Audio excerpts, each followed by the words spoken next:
Et place à l'écho avec Axel et on va revenir sur ses méthodes pour faire revenir les salariés au travail. Parce que les patrons en ont marre. Du télétravail. Ils trouvent que le vendredi, parce qu'évidemment, la journée de télétravail, on va plutôt la prendre le vendredi. Comme ça va vous faire un week-end de 3 jours. Donc les patrons commencent à trouver que le télétravail, ça commence à bien faire, comme on dit. Alors il y a 2 façons de faire revenir les salariés en présentiel, comme on dit.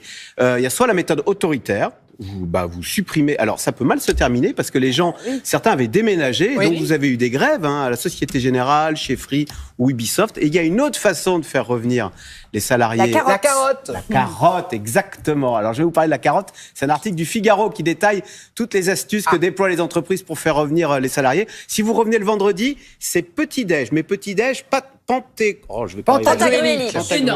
Énorme, avec des brunchs, des yeux brouillés, etc.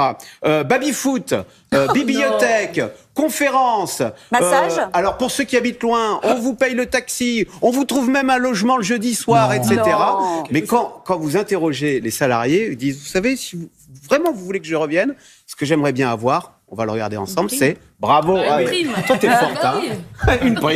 Une prime présentielle, voilà. C'est plébiscité par 42% des salariés. Ah ouais. Pourquoi ce retour en arrière, Axel, vis-à-vis du télétravail? Est-ce que les entreprises déchanteraient? Alors, il y a 2 théories qui s'affrontent. La première, c'est que oui, il y a un peu d'abus, on s'interroge, est-ce que le vendredi, on travaille ou on fait pas Il semblant paraît de qu'on travailler? bosse quand on est en télétravail, que les gens bossent plus. Voilà. Alors, mais il paraît qu'on serait plus productif parce qu'on échangerait sur le lieu de travail, alors que quand on est chez soi, on est dans son silo, on est moins imaginatif.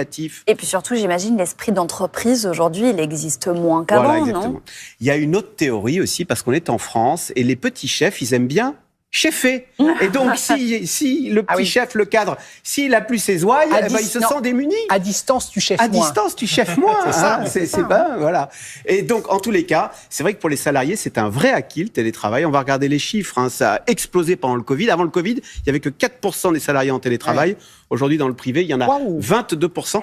Ce qui, quand même, est problématique parce qu'en fait, ça accentue le fossé entre ceux qui ont accès au télétravail et tous les salariés qui n'ont pas le télétravail parce qu'ils sont en première ligne, parce qu'ils sont enseignants, parce qu'ils sont infirmiers, etc.